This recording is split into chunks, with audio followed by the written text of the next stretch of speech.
సిద్దిపేట జిల్లా గజ్వేల్ పట్టణంలో కాంగ్రెస్ పార్టీ కార్యాలయాన్ని ప్రారంభించారు టీపీసీసీ అధికార ప్రతినిధి బండారు శ్రీకాంతరావు. అనంతరం వారు ఏర్పాటు చేసిన మీడియా సమావేశంలో మాట్లాడుతూ గజ్వేల్ ఎమ్మెల్యే కేసీఆర్ గజ్వేల్లో కనబడుట లేదని, తమ సమస్యలు ఎవరికి చెప్పాలో అనేది తెలియడం లేదని అన్నారు. నియోజకవర్గ సమస్యలు విని అసెంబ్లీలో చర్చించాలని కోరుతున్నట్టు తెలిపారు.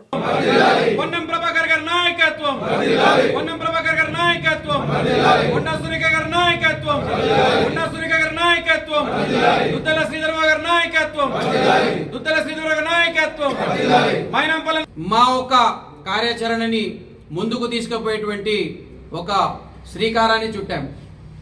మరి ఈరోజు రెండు అంశాలు మాట్లాడుకోవచ్చు. ఒకటి చిన్న బాధాకరమైనటువంటి అంశం, ఇంకొకటి సంతోషమైనటువంటి అంశం. గౌరవనీయులు కల్వకుంట్ల చంద్రశేఖరరావు గారు ఎక్కడున్నాడో కనపడతలేడు. మా సమస్యలు వింటలేడు, మా గోడు వింటలేడు. మా పార్టీ అధికారం ఉన్న ప్రతి కాన్స్టిట్యున్సీలో అభివృద్ధి జరిగేది స్థానిక శాసనసభ్యుడి ద్వారా.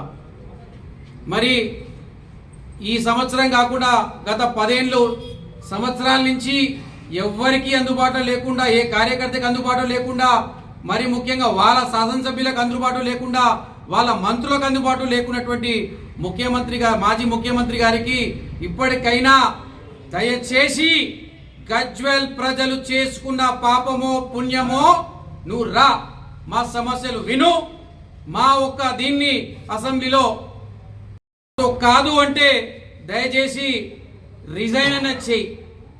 రిజైన్ చేస్తే మరి డిపాజిట్ అన్న దక్కించుకుంటే చాలా సంతోషమైనటువంటి మాట.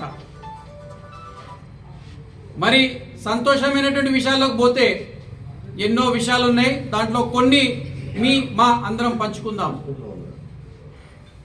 మేమిచ్చినటువంటి హామీలు, మేమిచ్చినటువంటి పథకాలు ఏదైతే ముఖ్యమంత్రి గారు చెప్పినరో 6 గ్యారంటీలు, అందులో 2 అమలైనవి, 4 నిన్న ప్రారంభించుకోవడం జరిగింది. ఏ రుణమాఫీ కానీ, రైతు భరోసా కానీ, ఇంద్రమ్మ భరోసా కానీ, రేషన్లు కార్డు కానీ, ఇంకా ఎన్నో ప్రారంభించినాం. ఈ ప్రారంభించి ముందుకు పోయేటువంటి ప్రక్రియలో పెద్దలు రేవంత్ రెడ్డి గారు నిర్ణయించుకున్నారు.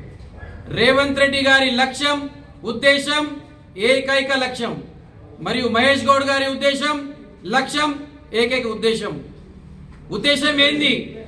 పేదలకి, స్త్రీలకి, మరి ముఖ్యంగా రైతులకి, యువకులకి వాళ్ళకు కావాల్సినటువంటి కార్యక్రమాలు చేపట్టడం.